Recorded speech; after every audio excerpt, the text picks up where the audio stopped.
साथियों नमस्कार। हम लोग आज रावर्ट्सगंज ब्लॉक के अंतर्गत जो है स्कूल है डुमरिया, वहाँ स्कूल पे आए हैं। ये स्कूल बंद हो गया है और हमारे साथी यहीं के हैं जिला सचिव भाई शिवम सिंह गंबड़ी जी।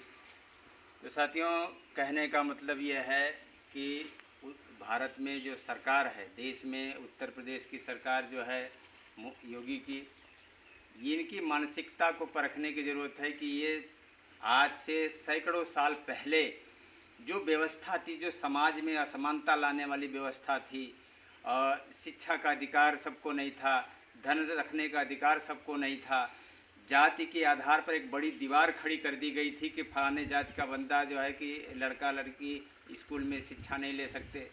खास वर्ग के लिए जो विशेषाधिकार था, उस परंपरा को स्थापित करने के लिए ये दोबारा जो है उस तरह के हथकंडा अपना रहे हैं। लेकिन अब जाति आधारित दीवार नहीं खड़ा कर रहे हैं ये लोग अब अमीरी गरीबी की दीवार खड़ा कर रहे हैं कि गरीब के बच्चे, चाहे वो SC ST OBC को हो या समान वर्ग के गरीब परिवार का बच्चा जो है वो स्कूलों में पढ़ न पाए, क्योंकि आज प्राइवेट स्कूल इतने महंगे हो गए हैं कि सामान्य परिवार का बच्चा, चाहे वो किसी भी वर्ग का हो, उसके बस की बात नहीं है कि वो पढ़ाई कर सके।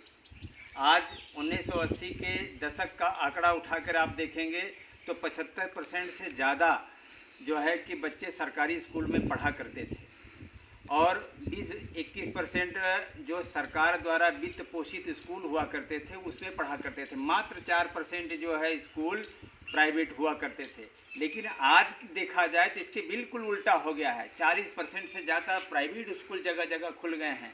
सरकारी स्कूल लगातार क्रमबद्ध ढंग तरीके से बंद किया जा रहा है।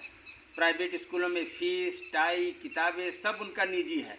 जितने प्राइवेट स्कूल हैं सबकी अपना अपना सिलेबस है, सबकी अपनी अपनी किताबें हैं, सबका अपना अपना जो है यूनिफॉर्म है। तो कहीं न कहीं ये देश की आम जनता को, चाहे वो किसी भी वर्ग का हो, उसको शिक्षा से वंचित करने का यह प्रयास कर रहे हैं। भारत विश्व की चौथी अर्थव्यवस्था की ये बात करते हैं, लेकिन आम जीवन देखा जाए तो वो आज भी सैकड़ों साल पहले का जीवन जी रहा है और चंद अमीर लोग अमीर होते चले जा रहे हैं, बाकी लोग गरीब पे गरीब होते जा रहे हैं। शिक्षा बढ़ा एक सेवा का क्षेत्र हुआ करती थी 1980 के दशक में। आज शिक्षा को व्यापार बना लिए हैं। ये लोग शिक्षा के क्षेत्र में बड़ी बड़ी डिग्रियाँ लिए हुए हैं, लेकिन आज कोई वैकेंसी नहीं आ रही है। शिक्षा के नाम पर जो है स्कूल बंद किए जा रहे हैं। 27,000 स्कूल बंद करने की योजना इनकी है और जो है कि 26,000 स्कूल ऑलरेडी बंद कर चुकी है सरकार। बताइए, जब शिक्षक के स्कूल ही नहीं रहेगा तो शिक्षकों की भर्ती कहाँ से आएगी?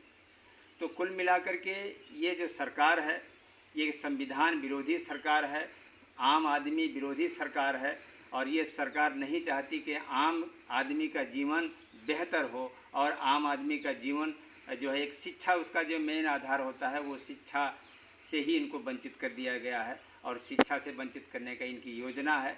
बहुत सुनियोजित तरीके से 2015 में एक आंकड़ा इन्होंने लिया था कि आपका ही सहारा लेकर आपको ख़त्म किया जा रहा है।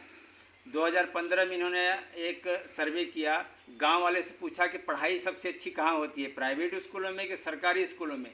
लेकिन शिक्षा का स्तर इतना गिरा दिया है यहाँ सरकारी स्कूलों में कि कोई भी अभिभावक कहने को तैयार नहीं कि सरकारी स्कूलों में अच्छी पढ़ाई होती है। वो तो सीधे कहता है कि प्राइवेट स्कूलों में अच्छी पढ़ाई होती है, सरकारी स्कूल में पढ़ाई होती ही नहीं है।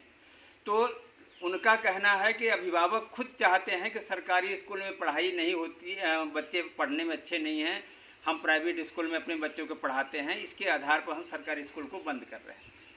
तो कहीं न कहीं हमारा ही सहारा लेकर के, हमारे आम आदमी का सहारा लेकर, आम ग्रामीणों का सहारा लेकर के ये सरकार सरकारी स्कूलों को बंद कर रही है और जो है धीरे धीरे करके ये पूरे उत्तर प्रदेश के, पूरे भारत के सरकारी स्कूल को बंद करके इस शिक्षा को व्यापारीकरण कर देंगे।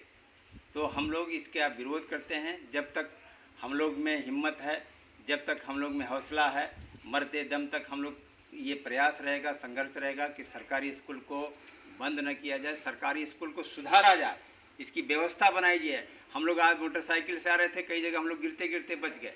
बताइए बच्चे कैसे आएंगे? बगल में खाई जैसा जो है तालाब खोद दिया है, उसकी कोई सुरक्षा की व्यवस्था नहीं है। यहाँ बच्चों के न खेलने कूदने के लिए, मनोरंजन के लिए कोई व्यवस्था नहीं है। कौन बच्चा यहाँ पढ़ाना चाहेगा? व्यवस्था कुछ देते नहीं हैं।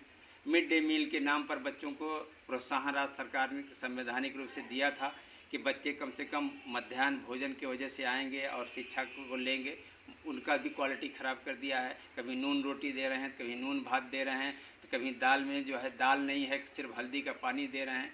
तो कहीं न कहीं इनकी सुनियोजित ये रणनीति है कि सरकारी स्कूलों को बंद किया जाए, और इसके लिए हम लोग आम आदमी पार्टी के सिपाही इसके लिए संघर्ष करेंगे। तो इतना ही आप लोग को एक संदेश देना था। बहुत बहुत धन्यवाद। जय हिंद।